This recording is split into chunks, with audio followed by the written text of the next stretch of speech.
하나님의 말씀 함께 공독하겠습니다. 하나님의 말씀은 잠언 15장 1절 2절 말씀 같이 한 목소리로 합독하겠습니다.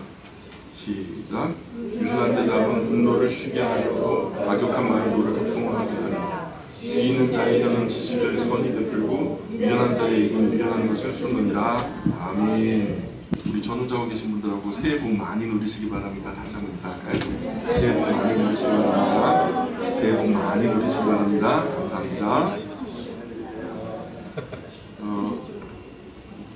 작은 항아리에다가 돌도 넣고 자갈도 넣고 모래도 넣는 것은 참 쉬운 일이 아니죠. 먼저 모래나 자갈을 먼저 넣으면요, 큰 덩어리 돌이 들어가지 않습니다.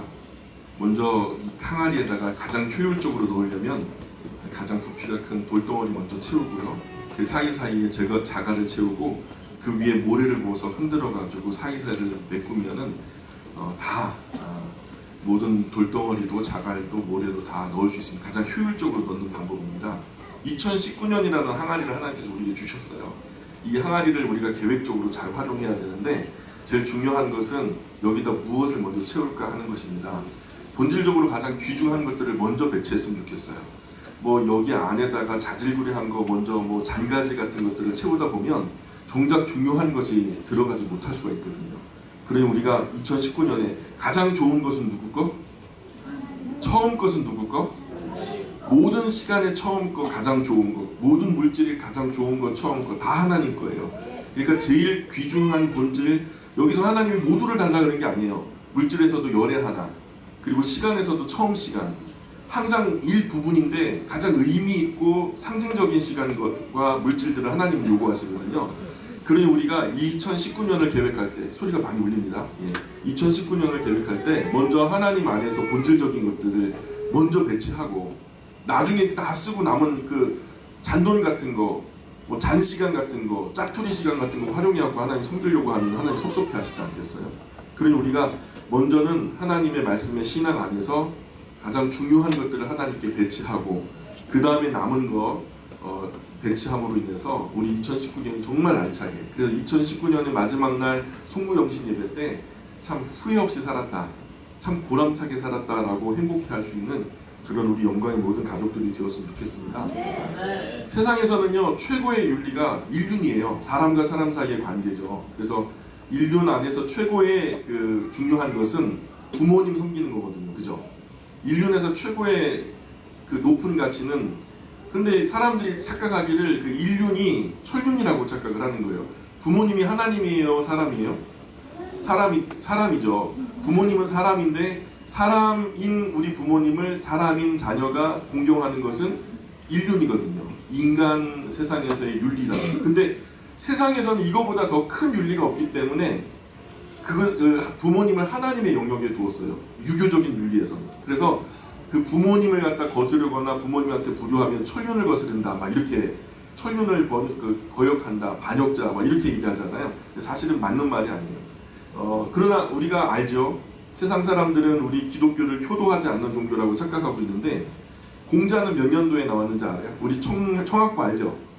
주전 500년에 공자가 나와가지고 유교 윤리를 통해서 부모 공경에 대한 가르침을 우리에게 주었지만, 우리는 그보다 1000년 앞서서 주전 1500년경에, 지금으로부터 3500년경에 모세에게, 하나님의 종 모세에게 시내산에서 하나님께서 계명을 주실 때에 벌써 5계명에 뭐라고 나오죠? 네 부모를 공경하라 나오잖아요. 천륜에 관한 것이 아니라 인륜에 관한 것이 벌써 우리는 그들보다 1000년 전에 있어요. 다만 그들은 하나님이 있다는 걸 모르니까 인간 세상에서 가장 중요한 윤리를 갖다 인륜의 영역에 두고서 그것을 가장 높은 가치로 두니까 그분에게 제사도 지내는 게 옳은 것 같고, 근데 사람에게는 그렇게 하는 게 아니거든요. 제사는 신적인 존재에게만 제사를 지내는, 예배하는 행위니까. 그래서 우리가 인륜에서는 최고로 중요한 가치, 2019년에 가장 중요한 것을 채워야 한다면 세상에서는 아마 부모 공경에 대한 것을 먼저 채울 거예요. 그런데 교회 안에서는 사실 천륜에 가는 것이 더 귀중해요. 그래서 10계명 중에서도 1계명부터 3계명까지가 뭐가 나오죠? 하나님에 관한 거, 하나님과 인간의 관계 속에서 내 하나님을 공경을 해야 할 그 주제들에 대해서 나오죠. 또 그분 말고 다른 신들을 섬기지 말라, 그 형상도 새기지 말고 앞에 절하지 말라, 그분의 이름조차도 망령때 일컫지 말라. 그저 부모님 이름 딱 빼고 하나님 이름 넣으면 그게 되잖아요, 세상에서. 근데 우리는 그런 가치를 알아요. 무엇을 통해서 알게 됐냐면 성경을 통해서 우리가 이미 알게 됐어요.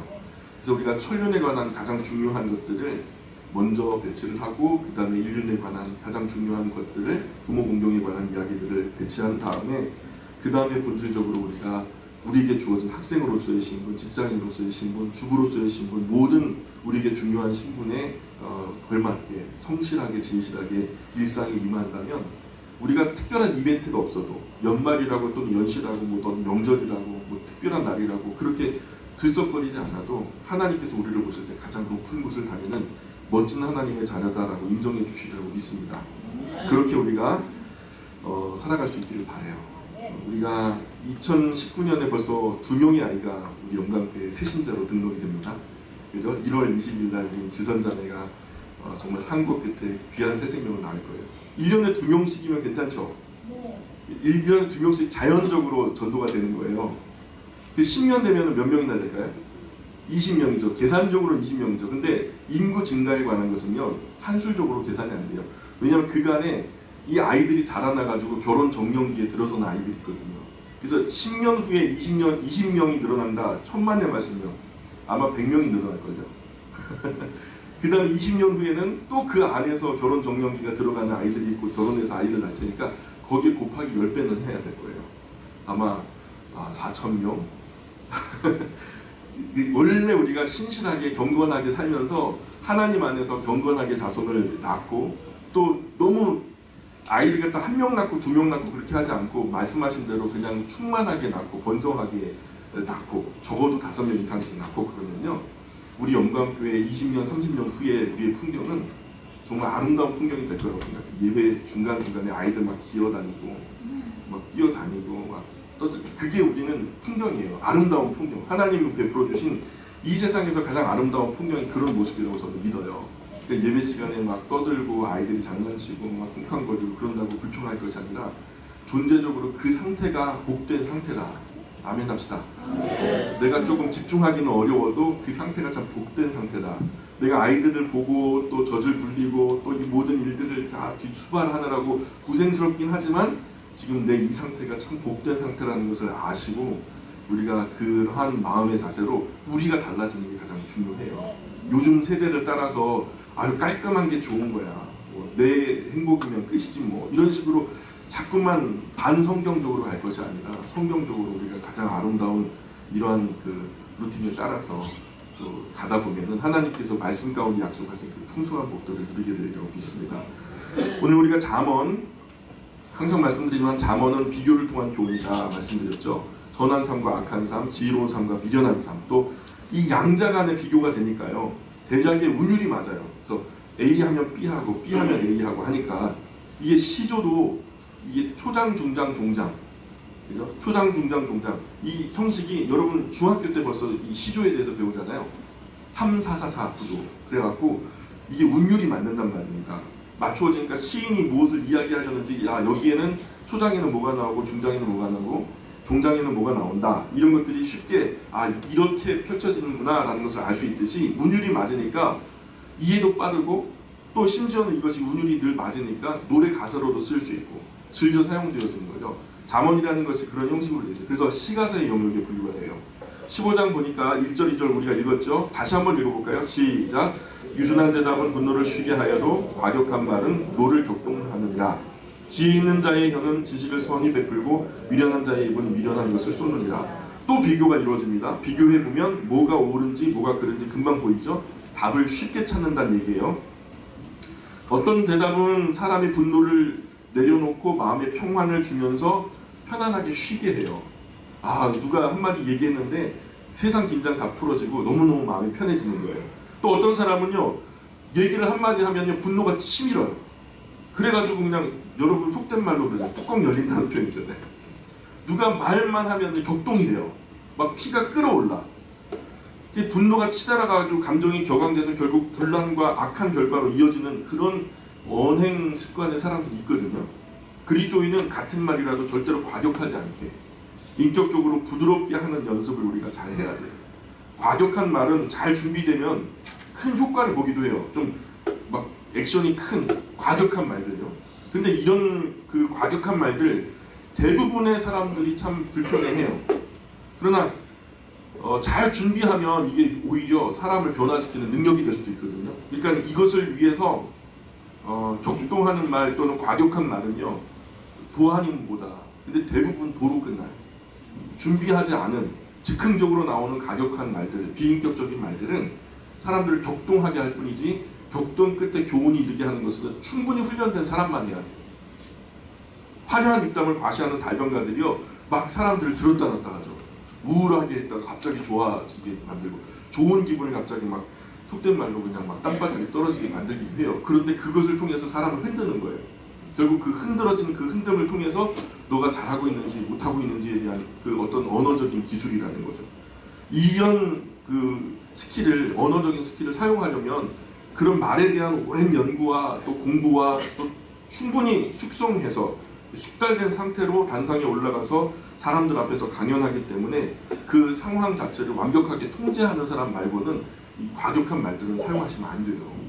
그런데 준비되지 않은 사람이 과격한 말을 해가지고 결국 서로 불편해하고 또 불안해하고 부담이 되게 하고, 그러면 마음이 상하는 거거든요. 내가 치밀하게 말 연습하지 않는다면 과격한 말은 될 수 있으면 삼가자. 지혜자의 혀라고 나오죠. 보시면, 그죠? 지혜 있는 자의 혀. 그런데 미련한 자에게는 뭐래요? 미련한 자의 2절에 보니까 미련한 자의 입. 왜 지혜 있는 자는 혀가 나오고 미련한 자에게는 입이 나와요? 예.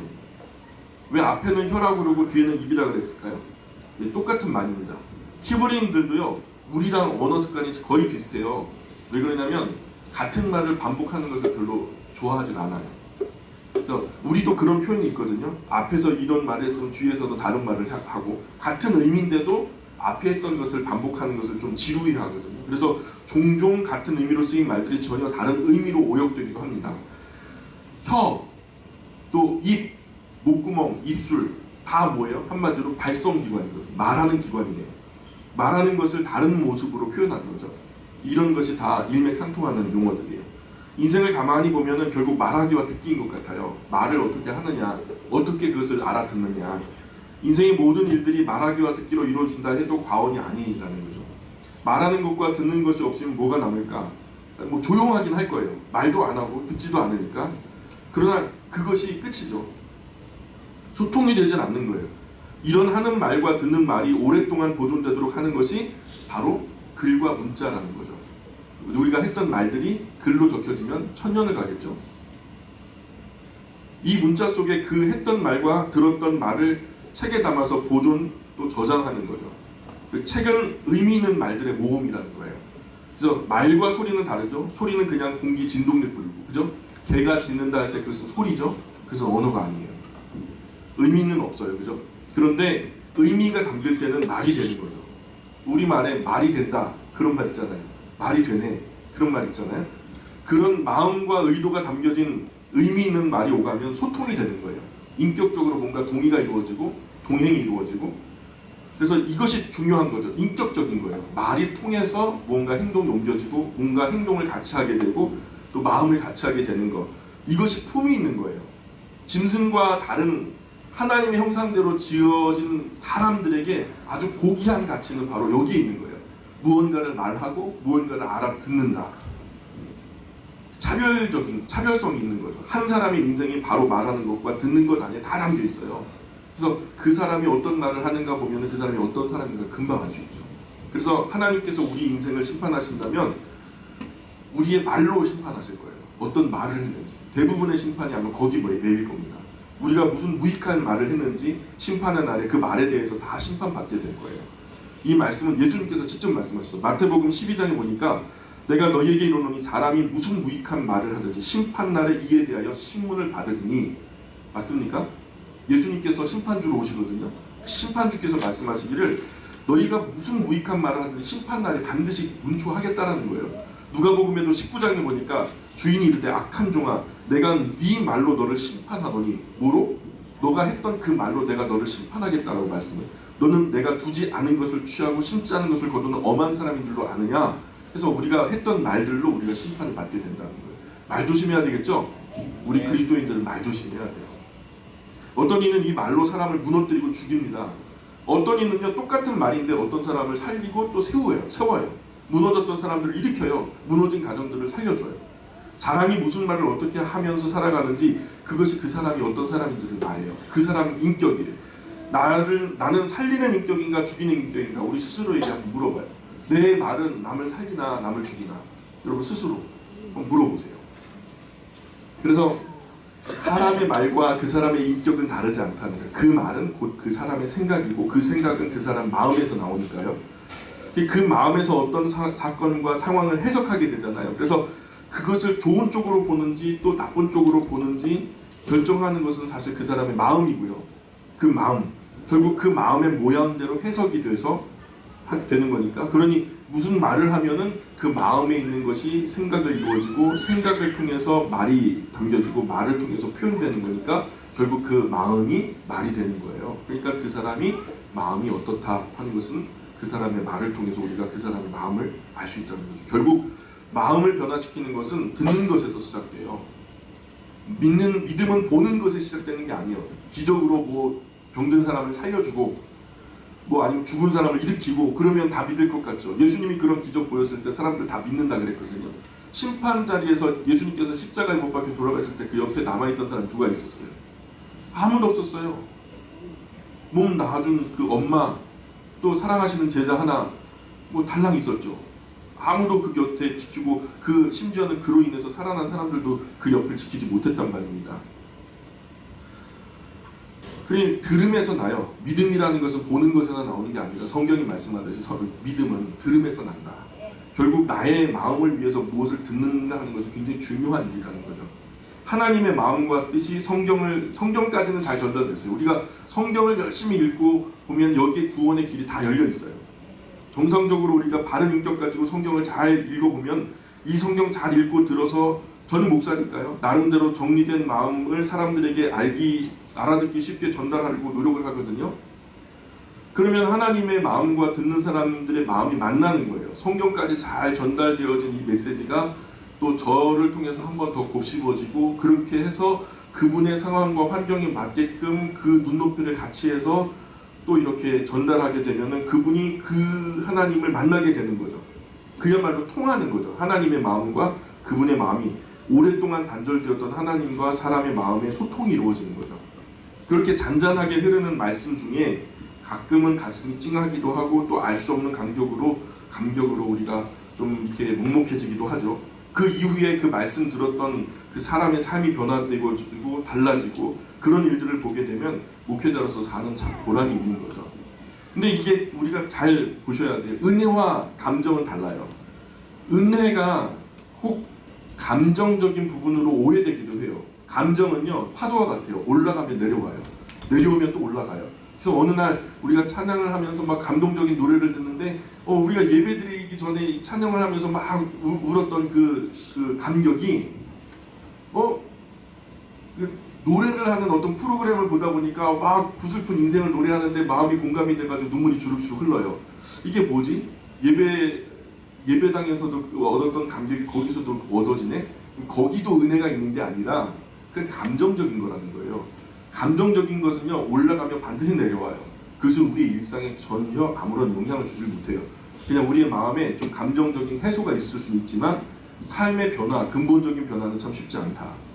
그런 은혜는 달라요. 은혜는요 우리 성령께서 우리에게 감격하게 하시고 은혜와 함께 감격이 올 때가 많아요. 감정적인 부분을 하나님 만드셨기 때문에 성령의 감동과 그 감정적인 것이 같이 오거든요. 근데 세상에서 주는 것은요 감정이 빠지면요 아무것도 남지 않지만 하나님이 주시는 은혜는요 그 감정과 함께 오는데 감정이 빠져도 은혜는 남아요. 그래서 우리의 삶이 달라져요. 내가 과연 그리스도인으로서 감정적인 신앙생활을 하는 게 참 그것도 중요한 거예요. 하나님 만드신 피조물 중에 하나의 영역이니까. 그러나 감정에 치우쳐버리면요 우리가 마귀가 가장 쉽게 공격하는 부분이 감정적인 거거든요. 내 마음에 울컥하는 먹먹함이 있었는가, 눈물이 이렇게 찍하고 이렇게 나왔나, 이런 것들 때문에 여기 은혜가 있나 은혜가 없나, 그게 아니고요. 중요한 것은 내가 그 신앙생활을 통해서 얼마나 많이 달라졌는가, 그게 더 중요한 거예요. 사람들은요 눈과 눈으로 보는 것과 귀로 듣는 것은 계속 성장해요. 그래서 이거보다 조금 촌스럽고 이거보다 조금 세련되지 못하면 은혜가 없는 줄 알거든요. 엄청난 장비, 수억 원짜리 스피커와 장비를 가지고 그 현장에서도 우리가 하나님께 찬송을 드리면서 감격해야 되겠지만, 저도 나 혼자 디보션 타임 속에 내가 이렇게 그냥 찬양을 하는, 혼자 읊조리는 찬양 속에서도 하나님의 임재가 느껴지는 거죠. 그 내 인생이 달라지는 거예요. 은혜와 감정은 달라요. 감정은 우리를 이끌 수 없어요. 근데 요즘에 우리 대중들이 정말 많이 호도되는 게, 감정적인 부분이 건드려지니까 이게 마치 진리인 것처럼 막 대중들이 여론에 휩쓸리고, 이런 감성팔이라고, 감성팔이 정치적인 용어예요. 스킬이에요, 스킬. 너무 사회적으로 지쳐있고 피곤하고 힘드니까 그런 감성적인 부분들을 살살살살 건드리면은 눈물이 찔끔하고 나오면요, 거기에 뭔가 큰 거 있는 것으로 착각합니다. 냉정하셔야 돼요. 언제나 팩트, 사실이 먼저 앞서가야 돼요. 사실을 배경으로 감정이 뒤따라가는 거예요. 구조가 좋은 거예요. 사실이라는 팩트가 바로 뭐냐? 진리라는 거예요. 진리. 진리의 가장 큰 고급 진리가 뭐냐? 바로 우리 손에 들려있는 성경이에요. 하나님의 말씀이 우리를 이끌고, 2019년 한 해도 우리가 냉정하게 감정적인 것을 우선 배제하셔야 돼요. 이것이 진짜인가 가짜인가를 분별할 수 있는 분별력을 중심으로 나아가 이것에 우리의 마음을 풀어놓을 수 있게. 그럼 그때 부어주시는 은혜가 진짜 은혜예요. 3절입니다. 여호와의 눈은 어디서든지 악인과 선인을 감찰하십니다. 하나님은 우리가 어디 있든 뭘 하든 악하든 선하든 감찰하세요. 하나님 감찰하시는 하나님이신 줄 믿습니다. 4절입니다. 같이 읽을게요. 온순한 혀는 곧 생명나무지만 패역한 혀는 마음을 상하게 하느니라. 온순하다라는 말로 해석된 마르페라는 단어를 쓰는데, 온순하다라는 이 마르페라는 단어가 어떤 의미를 담고 있냐면, 건강하다, 치료하다, 구제하다, 양약, 고치다, 건강하다, 이런 모든 의미를 담고 있는 말이 마르페라는 단어예요. 그러니까 이런 마르페라는 온순한 혀, 이 마르페 혀는 세우고 살리는 혀죠. 불완전한 것을 온전하게 해주는 거예요. 좀 아픈 사람을 고쳐주는 혀죠. 그 말이 사람을 살리니까 생명나무가 되는 거예요. 그런 의미에서 최고의 마르페, 온순한 혀는 하나님의 말씀이 전달되어지는 혀다. 저는 그렇게 생각해요. 왜냐? 그 사람의 심정적인 것을 조금 헤아려 줄 수 있고, 힘든 것을 조금 위로해주고, 뭐 그럴 수 있는 혀는 세상에도 널렸어요. 그런데 궁극적으로 이 사람이 지옥 갈 거 천국 가게 만드는 그런 마르페, 그런 혀는요, 그런 온유한 혀는 오늘 교회 안에 있어요. 이 자리에 앉아있는 여러분의 혀가 그렇게 활용되어져야 돼요. 지옥 갈 백성들을 천국 가게 하는 것만큼 가장 큰 치료가 있을까요? 100년 미만 사는 육체를 의사의 조언으로 너 드시지 마세요. 이것은 피하셔야 됩니다. 이런 운동은 하지 마셔요. 해서 우리가 몸이 건강해지죠. 그럼 100년 미만 복되는 거예요. 그러나 우리가 전하는 그 말씀으로 예수님을 만나게 된다면 영원히 복되게 되는 거죠. 뭐가 더 큰 가치가 있을까요? 육체적인 것 가치와 영적인 가치가 부딪힐 때, 상충될 때 항상 우리는 뭘 선택해야 된다? 영적인 가치를 먼저 선택해야 된다는 거예요. 진정한 참 생명나무를 만드는 그 복된 말을 하시는 우리 용감 모든 가족들이 되었으면 좋겠습니다. 하나님 말씀을 전하는 사람도, 그 말씀을 드리려고 이 자리에 앉아있는 여러분도 다 천상의 참 생명나무가 있는 길로 인도되어지는 현장에, 그 길 위에, 그 여정 위에, 생명길로 연결되어진 여정 위에 우리가 서 있다라는 거예요. 모두 온순한 말의 주인공이 되시기를 바랍니다. 그러려면 뭘 하라고요? 하나님 말씀을 듣거나 전해야 되는 거예요. 따라해 보실까요? 하나님의 말씀을 듣거나 하나님의 말씀을 전해라. 이 모두가 이제 생명의 길 위에 서 있는 거거든요. 반대로 패역한 혀는 셀레프라는 단어로 써 있는데, 이 언어가 어떤 의미들을 담고 있냐면 비뚤어지다, 부정직하다, 이런 의미를 담고 있어요. 그런 혀는 마음을 상처 줘요. 그런 혀는 마음에 상처를 주고, 그 말이 그 사람인데 어떤 사람의 입에서 나오는 말을 단편적으로 들으면요, 그 사람의 됨됨이는 잘 몰라요. 잠깐 그 사람이 하는 말 들어갖고 어떻게 평가할 수 있겠습니까? 적어도 30분이나 1시간 정도 대화를 하다 보면은 100%는 아니지만 90% 정도는 그 사람이 어떤 사람인지 금방 간파해낼 수 있어요. 이 사람의 관심사가 뭐고, 중요하게 여기는 게 뭐고, 또 도대체 이 사람이 어떤 삶을 살고 있는지 대략 감으로 와요. 그죠? 그 사람이 말이 곧 그 사람의 생각이고, 그 사람의 생각은 그 사람의 마음에서 비롯된다는 것을 우리가 아니까, 그 마음이 곧 그 사람일 테니까 곧 그 말이 그 사람인 거예요. 그 유명한 3단 용법이죠. A는 B고 B는 C인데 그러면은 A는 C다. 그죠? 말을 삐딱하게 하면 안 돼요. 삐딱한 그 말이 그 사람 본 마음은 안 그런데 말이 그런 거야. 한두 마디는 위로해 줄 수 있어요. 한두 마디는 그렇게 그냥 뭐 이렇게 체면치 해줄 수 있어요. 근데 그게 반복이 되면 그 사람이 원래 그런 사람인 거예요. 그런 말을 하는 그 사람이 삐딱한 사람인 거예요. 말 삐딱하게 하면 안 돼요. 좋으면 좋다, 싫으면 싫다, 예쁘면 예쁘다. 그죠? 사랑하면 사랑한다라고 정직하게 말해야 오해가 없어요. 올바른 소통이 여기서 시작되거든요. 안 그러면 마음이 상처를 당해요. 때로는 누가 순수하게 말을 해도 삐딱하게 들을 수가 있어요. 삐딱한 입도 안 되지만 삐딱한 귀도 안 돼요. 둘 다 사람의 마음에 상처를 남기고 상처를 받아요. 그래서 첫 번째는 상처를 주어도 상처를 주어서 상처를 받는 사람이 있어요. 누군가가 상처를 주려고 일부러 그냥 모진 말을 하는 거예요. 그러면 그 사람은 B라는 사람은 상처를 받게 되겠죠. 이런 경우에는 삐딱한 입을 조심하셔야 돼요. 말하는 사람이 좀 조심해야 되는 거예요. 두 번째는 상처를 주지 않았는데 상처를 받는 사람이 있어요. 그러면 삐딱한 귀를 조심하셔야 돼요. 세 번째는 상처를 주었는데 상처를 받지 않는 사람이 있어요. 누군가 A가 누구에게 상처를 주려고 말을 해요. 근데 B는요, 뭐 그건 나랑 상관없어. 그래서 패스. 이런 사람은 자아가 건강한 사람이에요. 주어도 받지 마세요. 우리 자동차 운전을 하고 가다 보면은 막 창문을 열고 막 소뚜껑 가지고 막 그러잖아요. 근데 그거 다 고스란히 받아와요. 세상에 내가 소뚜껑 막 쥐고 있어야 되는데 막 그러면서 내가 입을 뒤집어서 막 물어봐요. 그건 감정적인 소모예요. 심령적인 손해라고요. 주어도 받지 말아요. 그게 건강한 사람이에요. 상처를 주어도 안 받으면 그만인 거예요. 자아가 건강한 사람은 다른 사람의 말에 의견에 크게 개의치하지 않아요. 그럼 너는 그렇게 생각할 수 있어. 그럼 나는 그렇게 생각하지 않아. 너는 그렇게 주어도 나는 받지 않을 거야. 그죠? 뭐 드실 때도 그러잖아. 이거 한번 한 숟가락 드셔보세요. 그래서 주면 나 그거 별로 싫어하는 거예요. 그래서 안 받아 먹을 수 있잖아요. 감정도 똑같아요. 누군가 줄 수는 있어도 그건 훈련이거든요. 나 안 받을 거예요. 당신이 뭐 일진이 안 좋았나 본데 뭔가 마음에 수틀리는 게 있나 본데 당신 그렇게 말해도 나는 안 받을 거예요. 거절하시면 되는 거예요. 정말 그리고 크게 개의치 마시고 제 갈 길 꿋꿋하게 무직하게 가시길 바래요. 그런 입과 귀가 순수하고 건강한 영광 가족들이 모두 되었으면 좋겠습니다. 5절 같이 읽어볼까요? 5절 시작. 아비의 훈계를 없이 여기는 자는 미련한 자요 경계를 받는 자는 슬기를 얻을 자니라.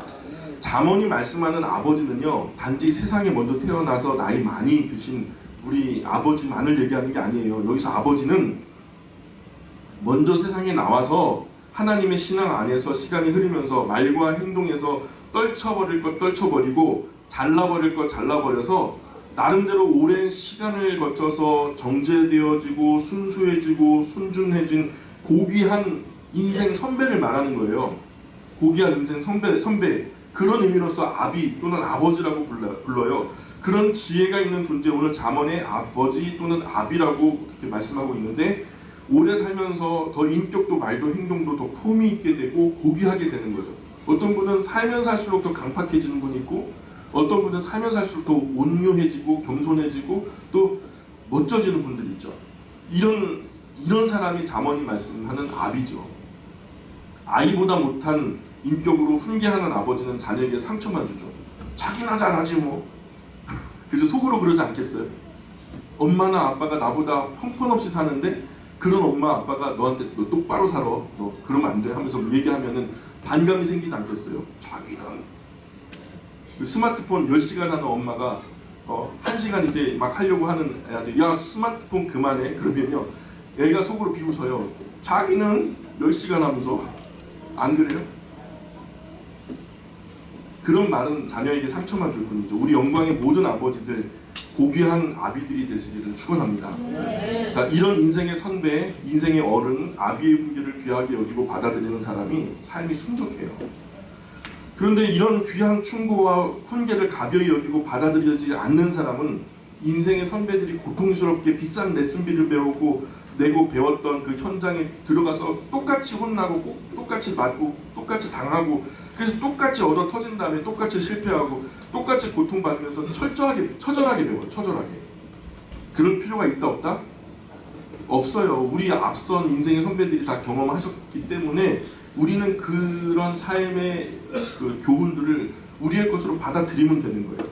그래서 이것을 받아들이는 사람은 지혜로운 사람이고 받아들이지 않는 사람은 미련한 사람이라 성경이 이렇게 말하죠. 이런 미련한 사람의 등짝을 위해서 인생의 모진 채찍이 준비되어 있는 거죠. 그래서 들을 수 있는 귀가 있는 사람은 복된 사람이다. 누가 그러셨죠? 예수님 말씀하셨어요. 성경의 수많은 교훈들이 다 값비싼 인생의 대가가 지불된 교훈들이에요. 어떤 사람 인생을 통째로 집어던져서 그 메시지를 우리에게 주는 거거든요. 앞서 살았던 사람들의 값진 교훈들을 받아들이면 지혜로운 사람인 거예요. 앞선 사람들이 대가를 지불했는데도 교훈은 내가 받으니까 앞선 사람들의 교훈이 담긴 좋은 책을 읽는 것, 성경 안에서 만나는 어른들의 이야기, 나의 집에서 만나는 아버지와 어머니의 이야기, 교회에서 만나는 인생의 선배 또 스승들의 이야기, 우리보다 앞선 사람들을 나의 아비처럼 생각하고 잘 새겨두는 그런 지혜로운 사람들이 성경이 말하는 오늘 잠언이 말하는 지혜로운 사람이라는 거죠. 15장 6절 읽어볼까요? 6절 시작. 의인의 집에는 많은 보물이 있어서 악인의 소득은 고통이 되느니라. 예, 의인의 집에 쌓이는 것은 보물이 될 수 있지만 악인의 소득은 나중에 되게 고통이 되고 말아요. 악인은 뭔가 편법과 불법으로 뭔가를 쌓으려고 노력하거든요. 그래서 결국에는 많이 쌓여도 그게 내 것이 안 돼요. 결국 누리지도 못하고 불안해하다가 다 손실을 보고 마는데 정직한 사람은요 아주 정상적인 방법으로 땀 흘리고 수고해서 얻었던 그 물질, 그러니까 그건 내 것이거든요. 순수하게 내 것이, 건강하게 내가 자신만만하게 쓸 수 있는 거죠. 그러니 이런 부분들은 의인들은 집에 쌓이는 것이 보물이 되죠. 그러나 악인들은요 그것이 나중에는 고통의 이야기가 되고 말아요. 17절입니다. 지혜로운 자의 입술은 지식을 전파하여도 미련한 자의 마음은 정함이 없느니라.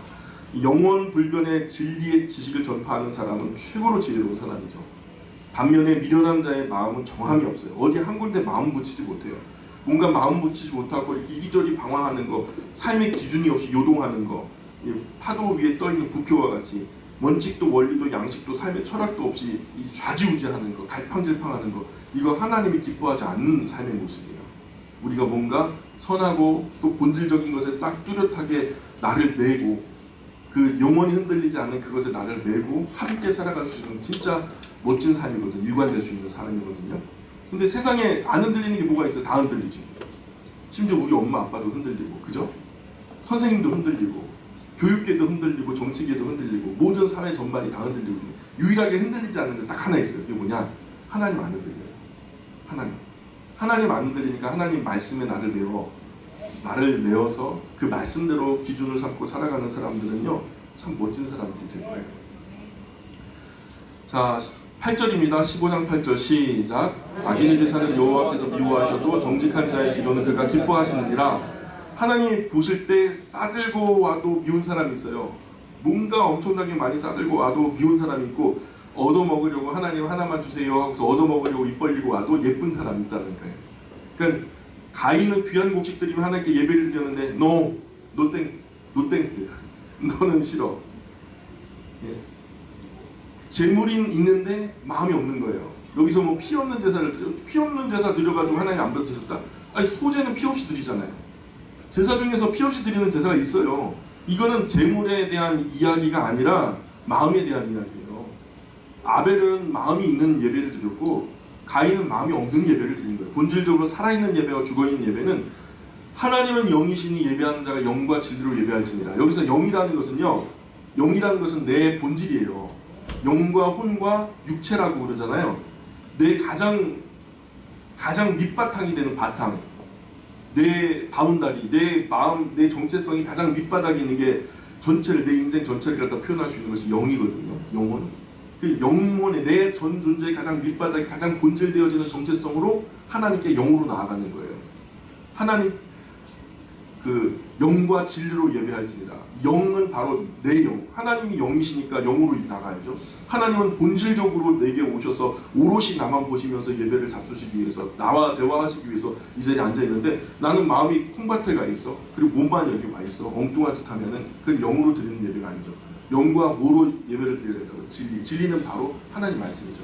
이 예배 두 가지가 절대로 빠지면 안 되는데 이 예배 안에 내 마음이 빠지면 안 되고 또 이 예배 안에 하나님 말씀이 빠지면 안 돼요.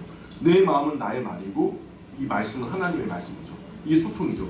하나님이 말씀하시고 내가 듣고 내가 말하면 하나님이 들으시고 이게 소통이라는 거예요. 그게 교제죠. 그 자리가 예배의 자리라는 거죠. 오늘 우리가 그래서 이 마음과 정신이 담겨진 예배는 큰 그 재물의 크기와 상관없이 하나님이 기뻐하세요. 악인의 제사는 여호와께서 미워하셔도 정직한 자의 기도는 오히려 기뻐하신다고 성경이 말씀합니다. 9절입니다. 같이 읽을게요. 시작. 악인의 길은 여호와께서 미워하셔도 공의를 따라가는 자는 그가 사랑하시니라. 예, 길이라고 하는 악인의 길이라고 말하잖아요. 길이라고 말씀하는 것은 악인이 살아가는 삶의 길 아니겠어요? 그죠? 하나님은 악인이 사는 삶의 모습 자체가 미워요. 그렇게 살아가는 것 자체가 싫어요. 그런데 삶을 살면서 하는 일마다 공평하게 정직하게 하려는 사람의 그 삶의 길은 사랑하세요. 뭘 해도 예쁜 거예요. 그리고 사람도 그렇지 않아요. 어떤 친구는 뭘 해도 예뻐요. 근데 어떤 친구는 뭘 해도 좀 이렇게 밉상으로 해요. 하나님도 똑같이 느끼신다는 거예요. 10절입니다. 시작. 도를 배반하는 자는 엄한 징계를 받을 것이요 견책을 싫어하는 자는 죽을 것입니다. 하나님도 한 사람이 삶을 바르게 살지 못할 때에 가볍게는 징계를 내리세요. 그러면 안 되지 않니? 그렇게 살면은 나의 사람답지 않잖아. 나의 자녀답지 않잖아. 처음에는 징계 내지는 견책을 하세요. 경고하시는 거죠. 그럴 때 회개하고 돌이키는 사람은 좀 많지는 않아요. 그렇게 하나님 늘 하시지만 그 상황에서 돌이키는 사람은 참 귀한 사람인 거죠. 그런데 어떤 사람은 하나님의 징계와 견책에 대드는 사람도 있어요. 하나님이 너 그렇게 살면 안 돼. 뭐 나만 그래요. 뭐 하면서 막 따지고 달려들고 대들고 심지어는 어떤 사람은 도망가요. 에이 몰라요 하나님. 그래서 막 내빼요. 견책을 싫어하는 사람, 그럼 결국 그런 사람들은 죽는 거예요. 죽는 거예요. 지금은 교회 안에 성도로서 바르게 살지 못하는 그 불법한 혐의가 확인될 때 사실 교회 안에 제도가 권징이라는 제도가 있거든요. 이 권징이라는 제도를 시행하도록 되어 있어요. 그런데 지금은 시험에 들까봐 염려돼서 아무 교회도 시행하지 않아요. 이미 뭐 그렇게 권징을 행하는 교회가 거의 없어요. 그 권징의 가장 얕은 수준이 권면이에요. 처음에는 찾아가서 권면하는 거, 신방 가서 좀 안 되잖아요. 목회자도 그냥 직원 하면은 또 상처받을까봐 회회 돌려가지고 간접 좀 그죠? 잘못된 곳에서 돌아오라고 말로 조곤조곤 타이르죠.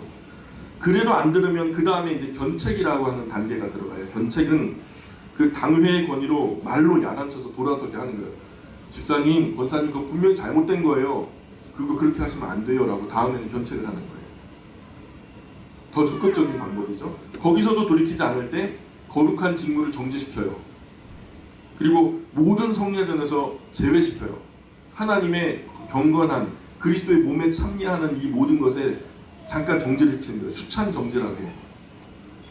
그래서 그래도 돌이키지 않고 완악한 마음으로 끝까지 하나님 말씀과 그리스도의 몸된 교회의 권위나 그 당회의 지도에 따르지 않을 때에 최종적으로 시행하는 것이 바로 출교라고 하는 거예요.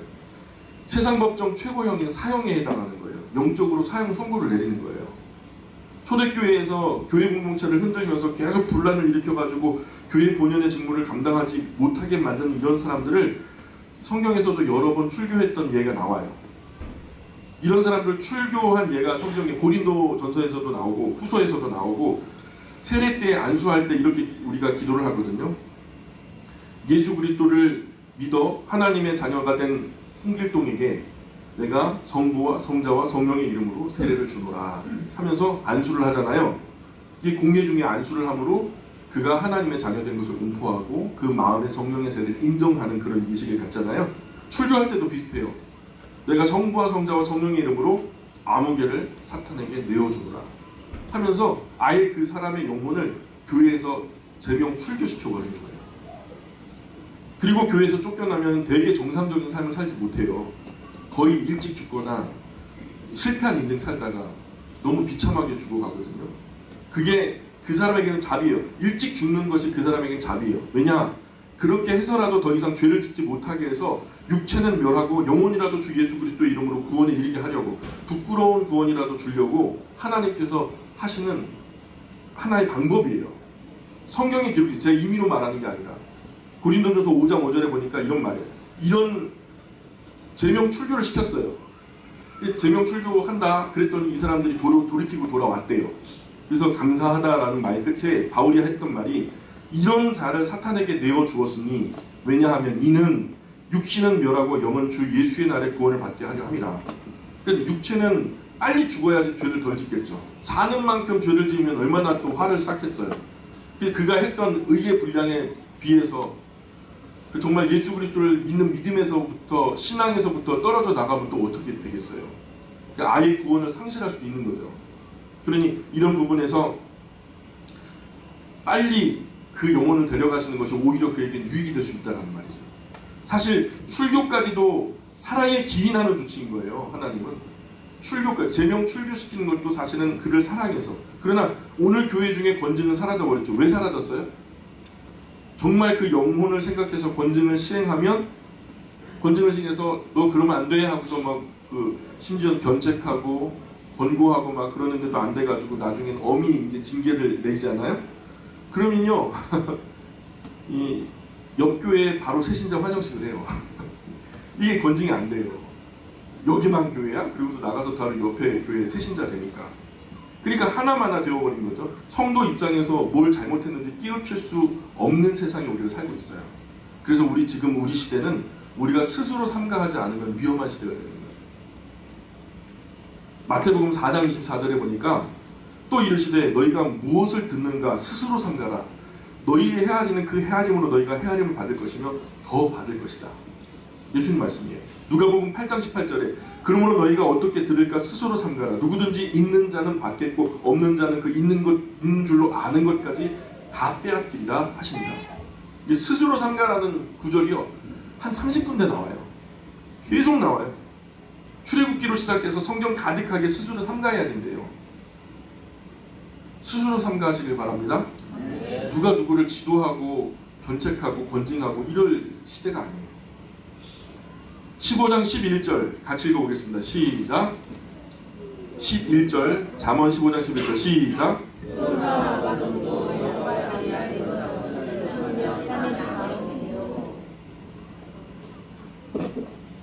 수월이란 히브리 개념에서 죽음이 머무는 곳이라는 뜻이에요. 근데 좀 밝은 면의 모습이 아니라, 밝을 때는 스올이라고 표현하지 않고 나원이라고 표현하고요. 여기서는 스올 또는 음부라고 표현할 때는 좀 어두운 그 이미지로 죽음의 장소를 얘기하는 거거든요. 그래서 아무리 깊은 음부라도 다 하나님 앞에서 드러나게 돼 있대요. 다 하나님 앞에서 해 아래 끄집어내듯이 다 드러나게 돼 있다. 하물며 사람의 마음쯤이야 다 하나님 앞에 까지짓듯 다 드러나게 될 거라는 거예요. 세상에서는 뭐 동영상으로 찍어도 마음은 안 나오잖아요. 그죠?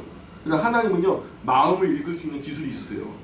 마음을 만드신 분이 그거 모르시겠어요? 우리가 부인할 수 없을 만큼 우리 마음을 솔직하게 다 까디집어가지고 아이고 내가 내 속을 까디집을 수도 없고, 그죠? 그런 말 하잖아요. 근데 하나님 다 까디집어 보셔요.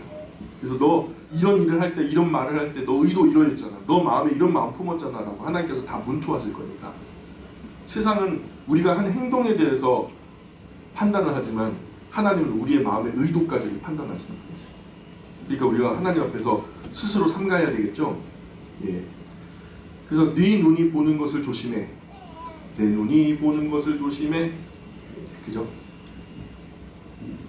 내 귀가 듣는 것을 조심해. 내가 귀가 듣는 것을 조심해. 내가 말하는 것을 조심해. 그죠? 내가 생각하는 것을 조심해. 5절까지 있어요. 그게. 조심하셔야 돼요. 왜냐하면 세상은 알 수 없으나 하나님 다 아시니까. 다 기록되고 있으니까. 12절입니다. 시작. 거만한 자는 견책받기를 좋아하지 아니하며 지혜 있는 자에게로 가지도 아니하느니라. 그게 거만하다는 거예요. 견책을 받는다는 말은 누구에게 판단, 결정, 징계를 받는다는 말인데 누구의 평가 자체가 싫은 거예요. 나 판단하지 마라. 이게 이제 뭔가 쓸데없이 인생에 간섭을 하고 뭔가 필요 이상으로 어떤 프라이버시의 영역을 넘어서서 뭔가를 지적하면요 사실 속된 말로 지적질이죠. 그 기분 나쁜 거예요. 그러나 정당한 사유로 뭔가 이런 성경의 근거에서 바른 평가를 내리는데도 그거 자체도 싫은 거예요. 누가 나를 평가해? 난 내 멋대로 살 거야. 그러니까 사사기 시대가 그랬어요. 백성이 다 자기 소견에 옳은 대로 살았는데 선한 시대였어요? 악한 시대였어요? 자기 소견에 옳은 대로 살면 선한 시대가 돼야 되지 않겠어요? 그런데 신구약 전체를 통틀어서 가장 암흑기였어요. 백성들이 자기 소견에 옳은 대로 하면 다 옳게 될 것 같지만 전부 다 하나로 악하게 되버려요. 그리고 하나님의 말씀이 나를 판단하시도록 나를 내어드려요. 그래서 성경을 반영한다. 언제나 하나님의 말씀에 나의 삶을 비추어가면서 내가 옳은지 그른지를 말씀의 기준으로 판단하고 그런 삶이 되었을 때 내가 용기 있게 멈출 수도 있고 잘할 수도 있고 버릴 수도 있어야 돼요. 그러나 맞다라고 할 때 그것을 중흥시키고 발전시키고 더 열매 맺게 하여서 우리가 하나님 앞에 더 아름다운 모습으로 성장해야 될 줄 압니다. 그래서 이런 부분에서도 나는 지도받지 않겠다. 이 천상천하 유아독존이죠. 그죠? 참 대책이 없는 사람들이에요. 13절입니다. 시작. 마음의 즐거움은 얼굴을 빛나게 하여도 마음의 근심은 심령을 상하게 하느니라. 마음의 즐거움이 있어야 얼굴에 빛이 나죠. 누구를 사랑하면 예뻐졌다 그러잖아요. 너 사랑하나? 너 누구 사랑하나 보다. 얼굴이 환해졌어. 예뻐졌어. 그 속에서부터 빛이 나는 거예요. 발광이 나는 거죠. 얼굴이 환하게. 성경적으로 맞는 말이에요. 누구를 사랑하면 큰 즐거움을 주잖아요. 마음에 큰 즐거움을 주는데 그래서 얼굴이 스스로 빛나는 거죠. 그래서 무슨 좋은 화장품을 바르지 않았는데도 얼굴이 환하게 빛나요. 후광이 나와요. 그래서 더 예뻐 보이잖아요. 반대로 근심하면 얼굴에 그늘진다. 너 얼굴에 왜 이렇게 그늘이 있어? 그죠? 빛이 사라지는 거죠. 얼굴에 드리워진 그 어두움이 마음속 또 몸까지도 상하게 상처를 주는 이런 분들은 암에 걸려요. 마음 잘 다스리셔야 돼요. 그러니 건강하게 사시려면 영혼의 평화가 강처럼 흘러야 돼요. 제가 늘 우리 영광 가족들을 위해서 기도할 때는 육체는 강건하게 하시고 정신은 맑고 선명한 질서를 주시며 영혼은 깊은 강처럼 흐르는 평화가 넘쳐 흐르도록 도와주십시오. 아침마다 저녁마다 제가 그렇게 일어날 때 그렇게 기도하고 저녁에 잘 때 그렇게 여러분을 위해서 기도할 때 그렇게 기도를 해요. 그래야 뭔가 정상적인 삶, 경건하고 거룩한 삶을 살아서 세상에 빛이 될 테니까. 14절입니다. 시작. 명철한 자의 마음은 지식을 요구하고 미련한 자의 입은 미련한 것을 즐기느니라. 그래서 명철한 마음이 밝고 맑아요. 이런 사람은 끊임없이 공부를 하죠. 학교에 진학을 위해서 억지로 시키는 공부가 아니라 마음이 맑고 착하니까 스스로 궁금한 거예요. 궁금하니까 찾아보게 되는 거죠. 못된 아이는요, 못된 생각하느라고 공부가 안 돼요. 이것저것 산만해져요. 대체로 피가 맑고 마음이 맑은 사람이 공부를 잘하게 되어 있어요. 명철해서 공부도 잘하고 그런 지식을 바탕으로 지혜도 생기니까요. 이런 친구들은 하나님의 은혜만 입으면은 거룩한 영향력의 중심에 서서 그야말로 천부장 백부장 천만인의 두종의 역할을 하는 거죠. 거룩한 영향력을 사방팔방으로 멋지게 미칠 수 있게 되는 거죠. 15절입니다. 시작. 고난받는 자는 그 날이 다 험악하나 마음이 즐거운 자는 항상 잔치하느니라. 마음이 즐거워야 잔치죠. 음식이 없어도 잔치예요. 음식이 없어도 뭔가 화려한 분위기가 없어도 마음이 즐거우니까 그냥 자체가 잔치인 거예요. 마음이 즐겁지 않으면 아무리 그냥 뭐 산에 진미가 차려져 있어도 그 잔치 안 되죠. 좋은 음식 많이 차려있고 잔치 준비 다 해놔도 마음이 즐겁지 않으면 잔치가 안 된다는 거죠. 16절입니다. 가산이 적어도 여호와를 경외하는 것이 크게 부하고 번뇌하는 것보다 나으니라. 다행히 우리 영광교회는 재산이 많은 분이 별로 안 계셔요. 그죠? 참 감사한 거예요. 막 엄청난 뭐 재계의 뭐 몇 위에 속하는 기업을 이루고 계신 분들이 이 자리에 계시다면 참 이게 부담이 될 텐데 그런 분이 사실 다행히 이제 우리 영광교회는 없는데 근데 우리나라 근현대사를 보면요 재산이 눈에 띄게 많고 누가 봐도 재벌 소리 듣는 그런 분들은요 대부분 번뇌해요. 막 사람들의 구설수에 항상 오르고 그리고 번뇌하다가 뭐 병에 걸린다든가 정말 이른 나이인데도 막 고생하고 뭐 자살한다던가 맨날 감옥에 가가지고 왔다 갔다 한다던가 사업장에 분란이 생겨가지고 정신이 없다던가 결국 번뇌 속에 인생의 숱한 날들이 다 날아가 버리고 내 인생 살지를 못해요. 별로 큰 부자가 아니더라도 초가삼간에 나물 반찬 먹어도 하나님 경외하면서 사랑하는 가족들과 행복하게 살 수 있으면 그게 복인 줄 믿습니다. 조금 가난해도 여호와 경외하면서 소박하고 청빈한 사람 사는 것이 진짜 아름다운 삶. 전도서에 말씀하기를 전도서 12장 13절에 자기가 다 해봤대요. 솔로몬이 내가 내 눈에 좋은 거, 내 마음에 생각 막 떠오르는 거, 생각이 떠오르는 모든 거 하고 싶은 건 하나도 제한하지 않고 다 해봤는데 결국 12장 13절의 전도서에 보니까 일의 결국을 다 들었으니 다만 하나님을 경외하고 그의 명령들을 지킬지어다. 이것이 모든 사람의 본분입니다. 결론적으로 말하는 거예요. 17절입니다. 시작. 채소를 먹으며 서로 사랑하는 것이 살찐 소를 먹으며 서로 미워하는 것보다 나옵니다. 소소한 행복이라고 해갖고 소고기 먹고 2차로 소고기 먹는 게 소소한 행복이라고 하더라고요. 근데 그게 아니라 여기서 뭐 소고기가 아니더라도 그거 사 먹을 만큼 큰 물질이 없다 해도 채소 반찬 먹으면서 나물 반찬 먹으면서 서로 사랑하면서 행복하게 사는 것이 진귀한 음식 먹으면서 서로 미워하는 것보다 낫다라고 말씀하죠. 소고기 자꾸 먹으면 서로 미워하게 돼요. 소가 어떤 성질이 있죠?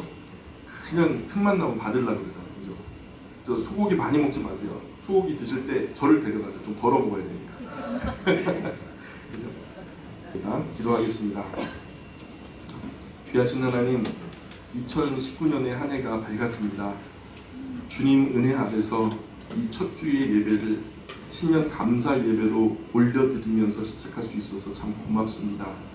영광의 모든 가족들 이 한 해 동안도 육체적으로 강건하게 하시고 정신적으로 맑고 선명한 질서를 허락하시며 영적으로 깊은 강처럼 흐르는 평화가 충만하게 흘러갈 수 있도록 도와주옵소서. 하나님만 영광 받으셨으면 좋겠습니다. 감사하며 예수님의 이름으로 기도합니다. 아멘.